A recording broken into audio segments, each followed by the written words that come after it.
Hello guys, pinike check it rồi, long se do, yo. Là cái non này pon ja check lo. Then hot bang ke hapu samaron si pon lo.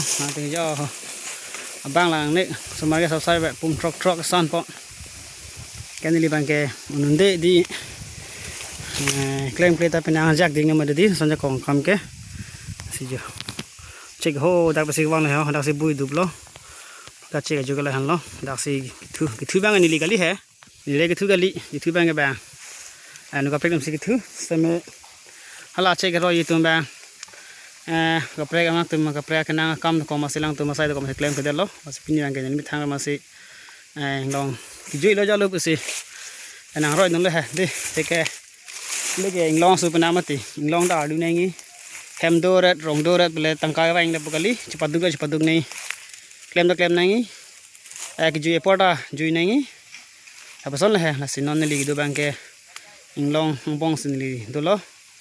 Check nang endut. La sila lo.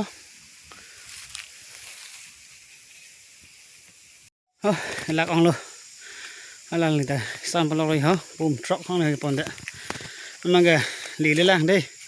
Chơi bê tin bê là không gì bằng hôm lang là cái này ya cái này pon check là yo ni ta kong lang đi pum plisan đây ni ta là bằng cái tôi đọc là hay oh là cái pon rồi ha bang sa ba đang đi sẽ ta pum profan đấy là cái blue color yo blue car yeah blue color Anh đi cái ka satu wad bilang nai oh guys yo cái lạc ong lo chơi cái son jo ada ngang chơi cái pasu nai oh go yo ngang chơi ciri tu ngit pik mantap lah mati di ke angin ingkreng wang ring polo ke di ari da tu jai mati pas ingit pik yo guys ini sampai pini guys paduk pik lo check rồi tu Oke, mina mala cepat di pete. Ko jalang di. Mina si cepat dulu pete, mina cepat dulu ali, mina silong po. Anam alu pete, klaim pete nang pete cok, lewat dum dadu, pete dam tam por me son si. Mani tar phang pusi hi paklem bom lo, tano na por bang ke. Ni ta basic exercise lo di. Ni kreng bang bor bar na mate di, exercise hisaben lo. Nai ok chipang tang. Po hisaben sini ta mi pini ke klaim nun lo. Check cái sound luôn cho, boom, pli ban đấy, đi ta, giờ còn cái lăng đi, mà cái, nó này,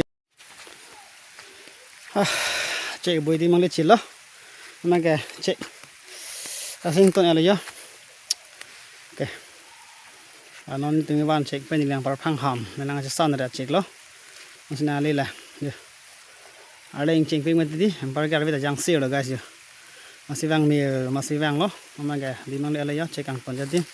Rồi cái hột đang sẽ bị này, hột đang sẽ check bằng cái bụi này, hột là anh sẽ bụi này hả? Thì buông cái bằng cái gari vàng im để đi, đi mềm để đi, hột đang sẽ bị này, là, mấy cái dark pen có đi đã mà sao bác sẵn năng lại, là.